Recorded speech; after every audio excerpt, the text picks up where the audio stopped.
Let us give a standing ovation to this Ovation cordless vacuum cleaner designed and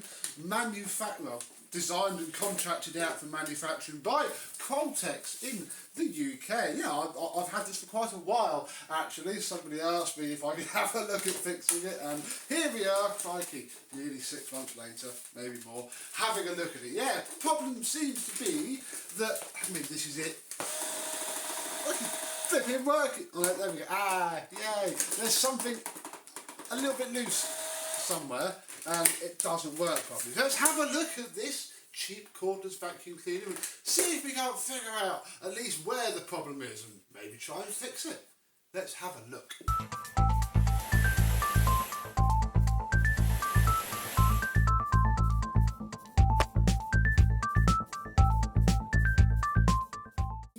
Hello, my vacuum cleaner chums, how are you today? Yes, this is an Ovation cordless vacuum cleaner of the upright style. You see we are raised up for now so we can start off with the buttons, and yeah, it's quite a comfy thing to hold and use, really.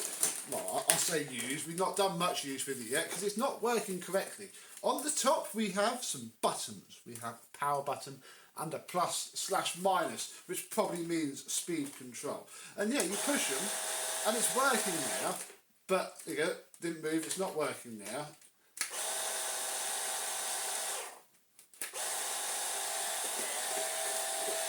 And now it's, so I think there is a loose connection somewhere. Can we make the speed control? Nah.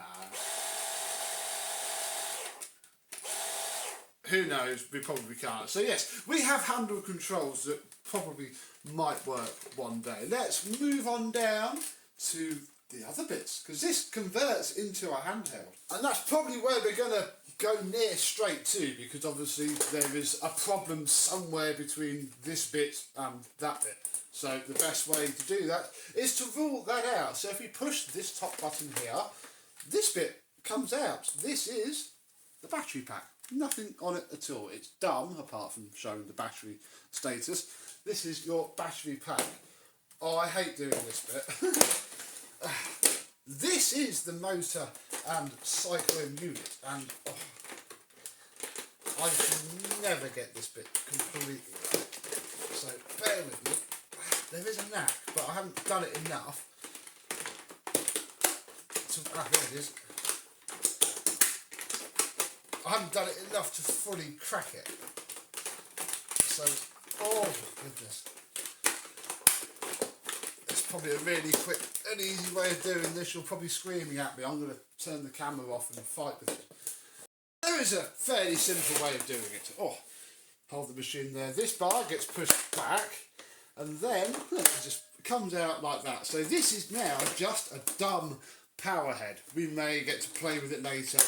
Not sure. We need to work this bit out first. So yeah, this is the main unit itself. Turn around so I can face the proceedings, and yeah, we have ourselves little bin flap there. Looks inside of the cyclone unit, which comes off. There's the filter. Comes off the motor unit like that. So that's the motor. That's the battery, and inside of here, look, little tiny shroud and an inner bit. I don't know how efficient this is. I'm going to say probably not very, but you know, it's good enough. And then the filter just pops on there, and then lining up the tab at, which side is the tab? That way. We can click in the battery, which will only go in one way itself. Oh, bottom in first. So,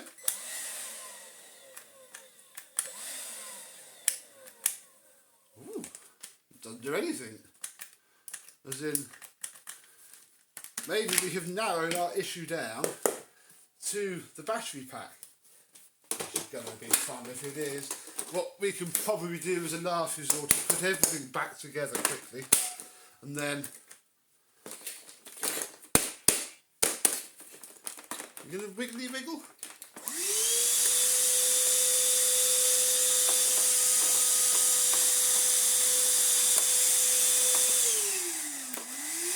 and then it works almost fine. No loose connection. Oh.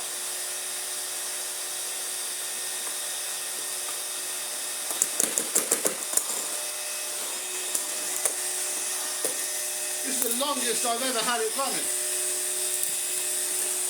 So we may as well make the most of it. I think it's quite nice on the laminate. So it can't be a broken wire. I'm going to rule that out now. I'm twisting and pulling and ripping the thing apart, and it's fine. That's quite annoying. Yeah, it'll just do that cutting out thing. No rhyme, no reason. My primary thought is that there's a nice solder joint maybe, but there's going to be such a tiny little PCB crammed in there somewhere. It's going to be a difficult thing to sort. Oh look, I made the high speed work. Oh, we have no battery left now. We're down to 1 bar. Oh, what's going on?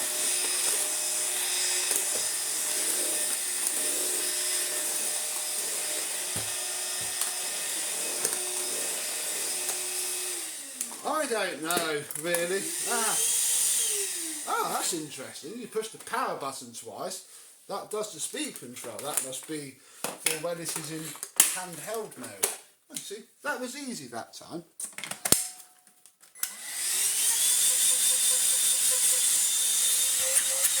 It's got alright suction.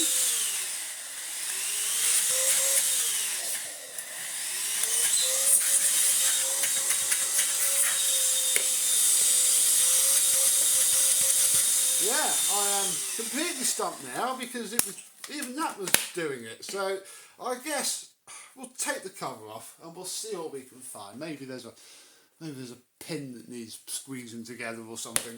Oh, let's try not to set anything on fire.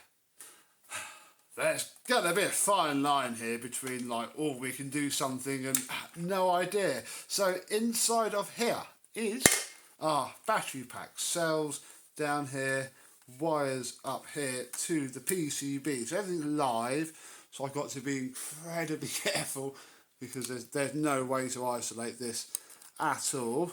Yeah, everything seems okay, really. I mean, I presume you'll just nicely pull out.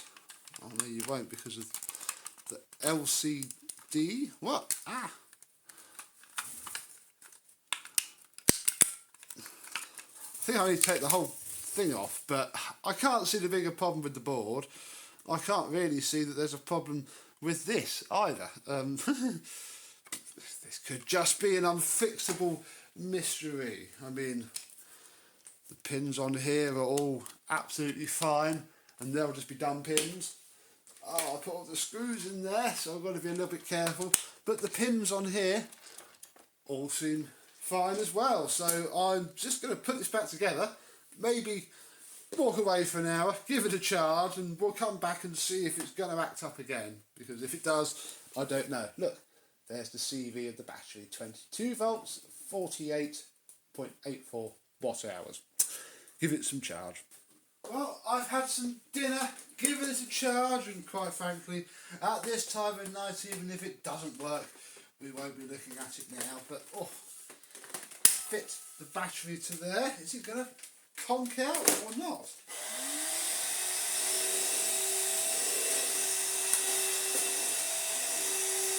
Not yet. I mean, it's quite nice to use. It's a bit bulky, although it spins around quite nicely. Yeah. Oh, the power. Look, we've already gone down a notch on the battery. The runtime's not brilliant.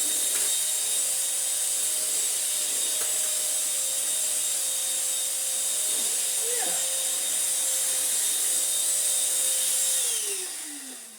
I can't say it's not picking up the bits because it is. That's ever so strange.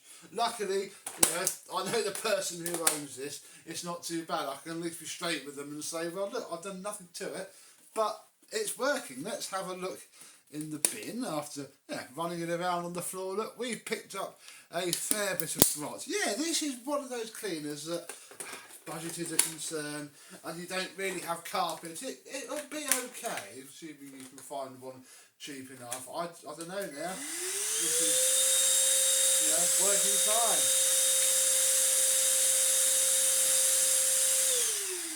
I say working fine. That's on. Ooh. Yeah, absolutely fine. I'll just push with one button. Yeah. I cannot make it cut out. It's working absolutely fine. So I guess this is just a look at this Ovation stick vacuum cleaner. Really, tell me down below, have you ever had one of these, and have you ever had this before? And if so, what was it? But there's nothing physically broken. The connections are all fine. There's not a lot you can do with machines like this when it's not blindingly obvious what the problem is. So yeah, there we go really. If you want to see one of these in actual action, Mr. Hooverlux has a whole house vacuum cleaning demonstration using one of these with predictable results. Go watch the video. But yeah, I think this one is ready to go home. So thank you very much for watching. I hope you've enjoyed, and hopefully not this, we'll see you soon. Yep. Still works. Bye bye.